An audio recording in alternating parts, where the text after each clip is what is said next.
Hey everyone, this is Tim from YourSixStudios. Today in this video, I'm going to go and show you how to charge your PlayStation 5 controller while in rest mode. So let's go ahead and jump into the video right now.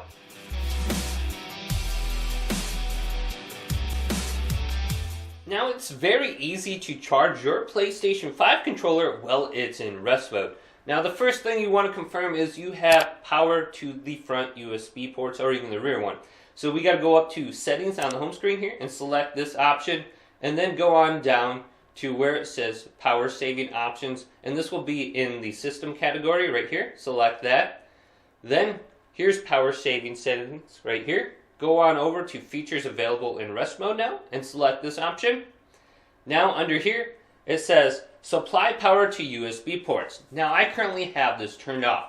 Now the reason I have it turned off is sometimes when you have power to the USB ports, you'll notice your fan kicks on the PlayStation 5 while in rest mode, and it can get a little bit loud. So I typically leave that off for that reason.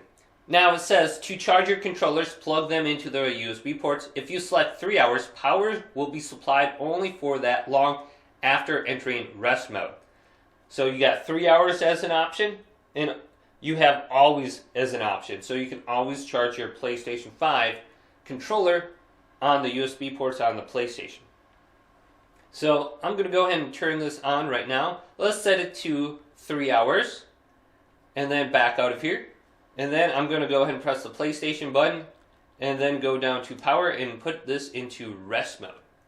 Alright, now that my PlayStation 5 is entering rest mode, what I can do is simply unplug my headset right here and use this USB cable. This one is literally just from a GoPro. I can plug it into the front USB port. Otherwise, there is a rear USB port you can plug it into, and it won't look as bad if you do that. So sometimes I like to do that.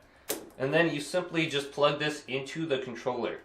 And you should have some orange lights that are going to be displaying on your controller, indicating it's charging. And when it's done charging, those lights should go away. Now, I typically never charge my controller like this because one, it seems like it takes longer charging it from the USB ports. What I like to do is I just have this charger from my Samsung phone and this cable I bought from like Walmart or something, and I directly connect this to the wall outlet.